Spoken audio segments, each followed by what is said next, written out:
La entrevista empresarial.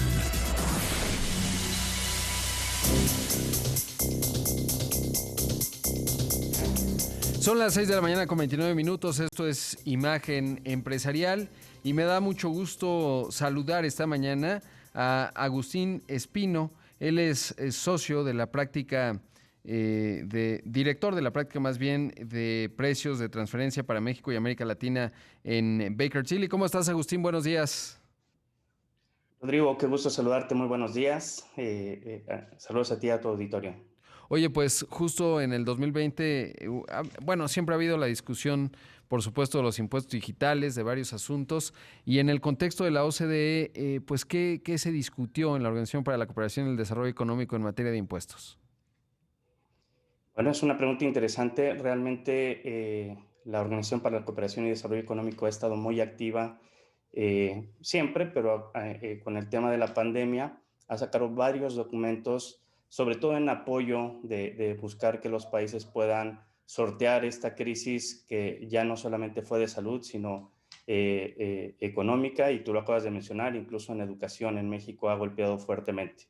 Entonces, ha sacado varios documentos, principalmente hablando de impuestos, ha sacado 7 documentos. Quiero enfocarme solamente, obviamente, a los más importantes, sobre todo la orientación que hace hacia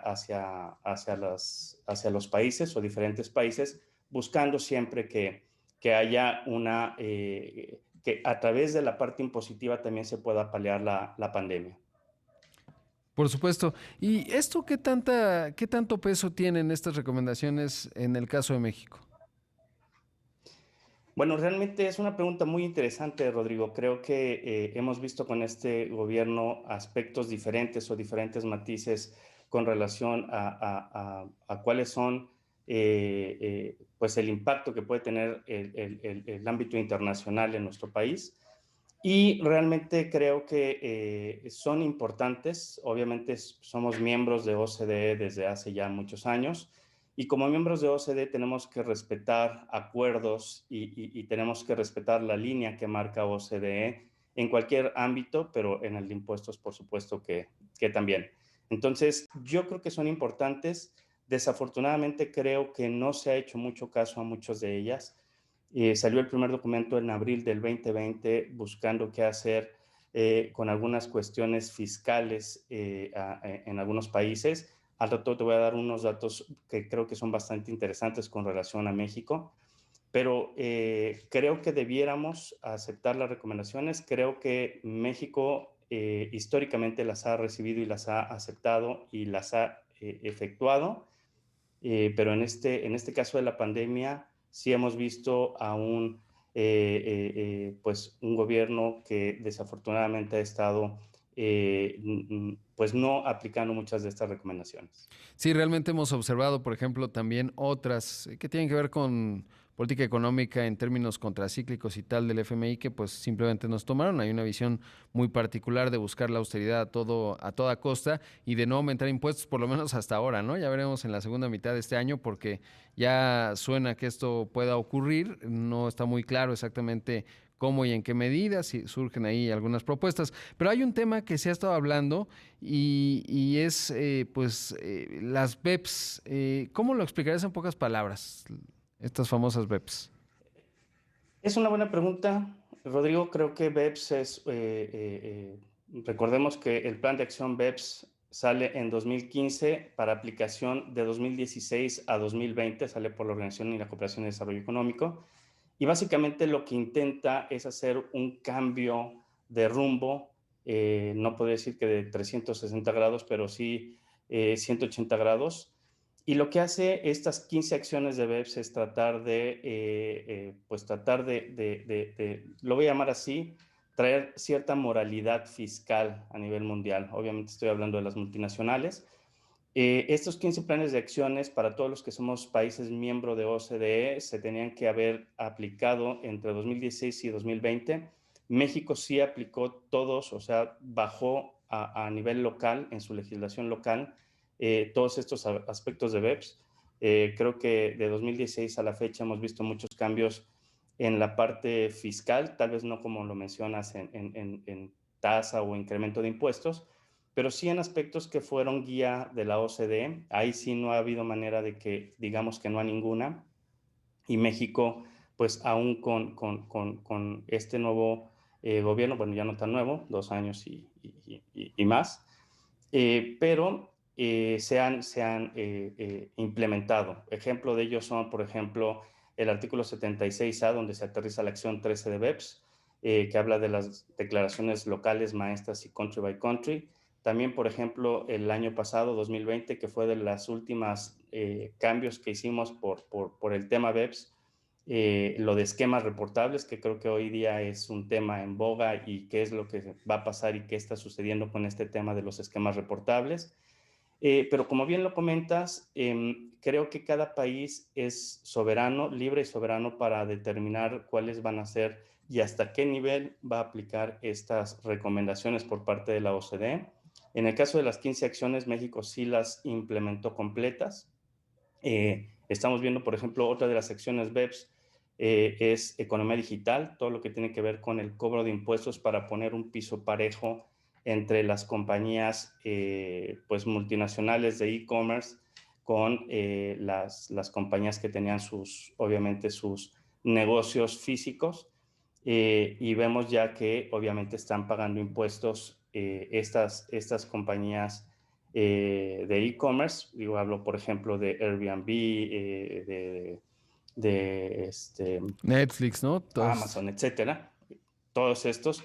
Y ahí hay un dato interesante. Fíjate que, por ejemplo, estaba escuchando que con este cambio de la acción uno de BEPS, precisamente que es lo que estamos platicando, al implementarse ya en México el cobro del impuesto, ya sea por IVA o impuesto sobre la renta, ha hecho grandes cambios, ¿no? Uno de ellos es que, por ejemplo, Netflix ya se colocó de manera física en México, me refiero ya como para tener operaciones directamente, y esto a través pues, de lo que ha hecho la acción uno de BEPS. Entonces, respondiendo a tu pregunta de BEPS, BEPS es un plan de 15 acciones que fueron adoptadas por todos los países miembros de OCDE en 2016 y que a partir de ahí se han estado implementando acciones como las que te comentaba, ¿no? Esquemas reportables, e-commerce, etcétera, etcétera, en nuestro país y a nivel mundial, ¿no? En todos los países miembros de OCDE.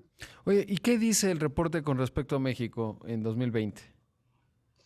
Ese es un tema muy interesante, Rodrigo. Yo creo que este es un dato que salió, bueno, te voy a dar dos datos. El primero es un reporte que salió en julio del año pasado, en cuestión de cómo estábamos hasta 2019, y ahorita en febrero de 2021 sale el reporte de algunas cosas que hicieron y que no hicieron los países con relación a la pandemia en materia impositiva.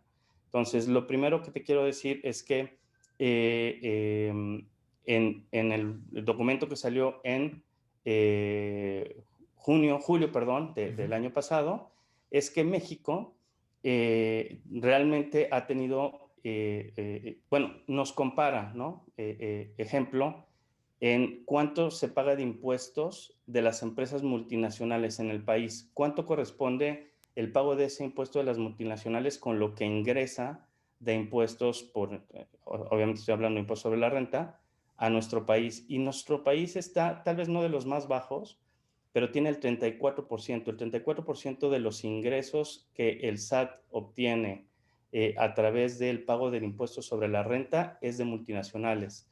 Para ponerte un contexto, es, por ejemplo, Estados Unidos recibe de multinacionales el 56% de sus ingresos por impuestos sobre la renta. Entonces tenemos un gap, una diferencia enorme, y esto básicamente lo que dice el reporte es que se refiere no a que no tengamos muchos negocios de multinacionales en México, sino que básicamente se ve la manera de cómo ese impuesto se paga en otros países dejando con utilidades lo menor posible en México. Entonces es muy interesante de que sí tenemos muchas multinacionales, pero la mayoría de ellas pues busca retirar utilidades, bueno, no, ni siquiera llegar a utilidades, ¿no? Vía a lo mejor regalías, dividendos, perdón, regalías, intereses, gastos, management fees, etcétera, y dejar una utilidad menor a otros países, como te ponía el ejemplo de Estados Unidos, pero por ejemplo en Francia es 42%, si queremos algo más cercano a nosotros, Chile es el 43%. Entonces, México ahí sí ocupa un nivel medio con relación a estos datos. Agustín, nuevamente, ¿cuál es el dato? 32, ¿verdad? 34%. 34%. 34, Y es que me hiciste acordar este correcto. documento que dio a conocer el año pasado justo el SAT, que me sorprendió muchísimo, y es que 12,000 grandes empresas en México aportan el 51% de los ingresos tributarios, ¿no? Pero ahora que es esto, pues son más bien empresas nacionales, por lo visto, o sea, de las grandes, pero nacionales. Obviamente las empresas productivas del Estado seguramente aportan mucho. Bueno, Pemex ya no tanto porque le van haciendo descuento tras descuento, pero bueno, pues son datos clave, sobre todo porque pues entonces todavía hay espacio para la mejora. Quizás de ahí la estrategia esta que han estado, diría, exprimiendo a los grandes corporativos. Hemos visto grandes compañías que han pagado, bueno, digamos, que han hecho anuncios que antes no se hacían necesariamente de 8,000 millones de pesos, varias, etcétera, y eso ha permitido que quizás que los ingresos tributarios no cayeran tanto en un contexto de crisis. Agustín, tengo que hacer un corte, pero te pido que te mantengas en esta videollamada para seguir conversando porque es un tema realmente interesante. Hablemos, ahora que regresamos de precios de transferencia. Volvemos en un momento. Esto es Imagen Empresarial. Ya regresamos con más aquí en Imagen Empresarial cuando son las 6 de la mañana con 45 minutos. Esta mañana estoy conversando con Agustín Espino, él es socio director de la práctica de precios de transferencia para México y Latinoamérica en Baker Tilly. Agustín, y hablando de las recomendaciones de la OCDE, ¿qué es lo que está planteando en términos de precios de transferencia?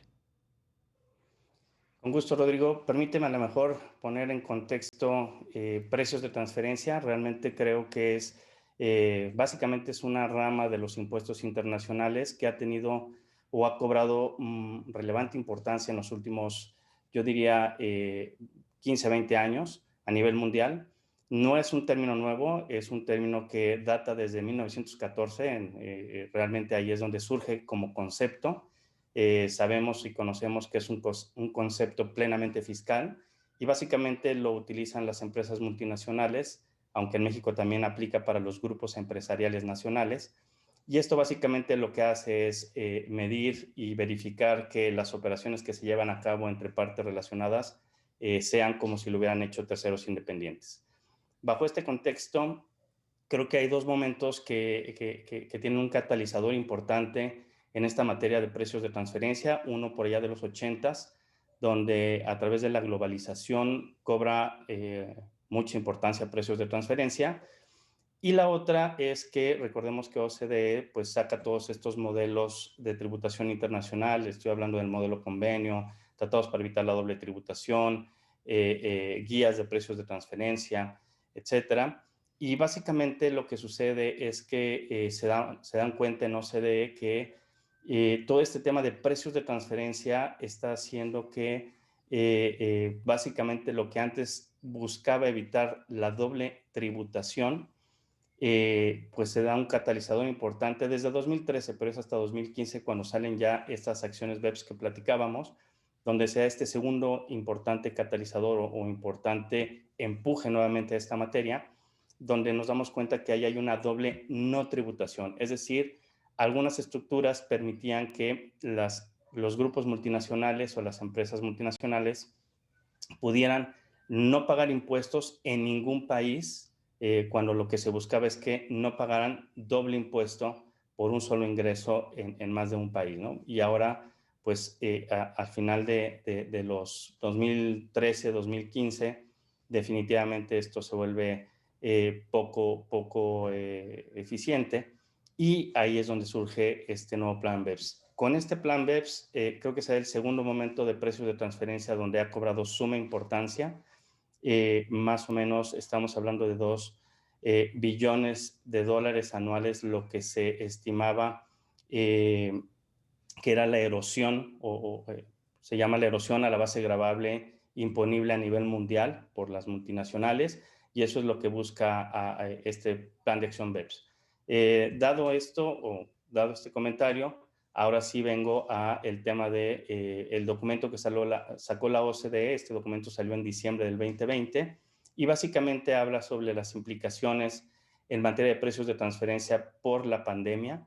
Es un documento bastante interesante, obviamente algo técnico, y no quiero ahondar tanto en esa parte técnica. Creo que podemos dejar ahí algunos detalles. Lo primero es que tenemos en precios de transferencia se tiene un grande problema históricamente a nivel mundial. Este problema lo pueden tener tanto las administraciones fiscales o la autoridad fiscal en cualquier parte del mundo, como los asesores que nos dedicamos a esto o también los contribuyentes que tienen que cumplir con obligaciones de precios de transferencia. Es importante, este gran problema que les comentaba es la comparabilidad. Dentro de precios de transferencia, siempre vamos a tener que comparar nuestras transacciones, ya puse ejemplos, regalías, intereses, compra-venta de producto, etcétera, contra, bueno, que se dan entre partes relacionadas contra este tipo de transacciones en operaciones no relacionadas. Y eso muchas veces es difícil, sobre todo cuando hay fiscos que quieren una similitud exacta o una similitud con compañías que definitivamente se debe usar información pública disponible y no está a la mano de todos. Entonces, siempre hay un problema en este aspecto de comparabilidad. Aquí con el tema de la pandemia del COVID, lo que está marcando la OCDE es, y haciendo algunas recomendaciones, es poner cuidado sobre todo en 4 ejes principales. El primero es análisis de comparabilidad, del que te estaba hablando. Uh-huh. El segundo es tener cuidado en materia de precios de transferencia, porque en 2019 muchas compañías a nivel mundial están teniendo pérdidas operativas y por lo tanto probablemente no habrá un pago de impuesto corporativo o impuesto sobre la renta. Y aquí menciona cómo debiera ver las administraciones fiscales a este tipo de empresas. Obviamente no es que quieran sacar el dinero de algún país o no es que no quieran pagar impuestos, básicamente tienen pérdidas. También pone sobre la mesa los programas de asistencia gubernamental. Este tema es importante. Mucha gente cree que en México, como no hubo ningún programa de asistencia gubernamental a las empresas, pues no nos aplica, pero creo que inverso, nos aplica más que a los demás, porque a diferencia de otros países donde sí hubo este tipo de programas para apoyo a las, ya sea pymes, mipymes o multinacionales, en México no lo hubo, y luego entonces en la comparabilidad tendríamos que estar buscando compañías que tampoco lo tengan, y si lo tuvieron, restarlo de sus estados financieros, ese efecto que pudieran tener. Y por último, hace referencia a los acuerdos anticipados de precios de transferencia. Todos estos 4 ejes están basados en que definitivamente la autoridad debiera estar buscando hacerlo en épocas distintas o en tiempos distintos. Sabemos que en México el cumplir con la obligación de precios de transferencia es justo ahora el 31 de marzo para muchas compañías. Y lo que está recomendando la autoridad es que haya un aplazamiento en estas declaraciones. Obviamente en nuestro país eso no creo que vaya a pasar, o más bien ya no pasó, pero obviamente pues eso nos mete en un problema a los que hacemos precios de transferencia, porque no tenemos cómo comparar un año de pandemia 2020 versus un año o años anteriores donde no había un problema económico y donde las empresas tenían utilidades, y en 2020 probablemente pérdidas, y cómo comparas estas pérdidas contra empresas que tenían utilidades en 2019. Es por eso que la OCDE recomienda que se aplacen. Te podría decir como dato, a nivel mundial se están aplazando ya sea para septiembre o diciembre del ejercicio fiscal posterior, es decir, del 2021. Colombia, Chile, casi toda Latinoamérica está posponiendo sus declaraciones, sus obligaciones de precios de transferencia para septiembre, diciembre, y México, bueno, no pasó eso, y tenemos que entregar esta documentación como se pueda al 31 de marzo de 2021, ¿no? Oye, ¿y Entonces, cómo lo están básicamente, tratando de resolver, Agustín? bueno, es un gran tema. También hay algunas opciones que te da la OCDE, como utilizar métodos estadísticos, regresiones lineales, utilizar comparables de épocas que hayan tenido crisis, como la del 2008-2009. Pero definitivamente esta crisis no tiene precedentes. Creo que bueno, lo que hemos hecho es que aunque buscamos comparables de 2008-2009, realmente pues las pérdidas que se generaron en ese entonces no son comparables con las que se están generando en este momento. Claro. Y por último, saber qué tendría que hacer México en este contexto, sobre todo porque, pues justamente hay un contexto de incertidumbre jurídica, fiscal, y esto puede desincentivar la inversión, más todo lo demás, ¿no?, que hemos estado observando. Correcto, creo que estamos en un momento crucial donde pues en este caso, ya sea el gobierno mexicano, ya sea el SAT, ya sea la Secretaría de Hacienda y Crédito Público, necesitan realmente pensar en la inversión. Creo que no solamente el tema de precios de transferencia o el tema impositivo es un tema en México, ya lo hemos visto con la parte energética, la hemos visto con el aeropuerto, etcétera. No me voy a meter en esos temas, pero definitivamente creo que se da una señal adicional de pues no querer apoyar a los grupos multinacionales o a las empresas, digo, olvidémonos de los multinacionales, a cualquier empresa en el contexto de el pago del impuesto o diferimientos del pago de impuesto, o incluso la OCDE también recomienda que las devoluciones de impuestos se den de manera más eficiente, más rápida. Ejemplo, en Chile hicieron cambios y en vez de 90 días llegaron a devolver los impuestos en 15 días. Y bueno, México desafortunadamente no ha sido el caso, ni siquiera en el tema impositivo. Sí, que eso es clave porque es toda la diferencia, sobre todo en un momento en donde lo que requieres es liquidez y en donde pues muchas empresas no están solicitando créditos al respecto. Agustín Espino, muchísimas gracias, como siempre, por platicar con nosotros. Un placer, Rodrigo, gracias y un saludo a todos. Ahí escuchamos a Agustín Espino, el socio director de la práctica de precios de transferencia para México y Latinoamérica en Baker Tilly. Mundo de Negocios Baker Tilly.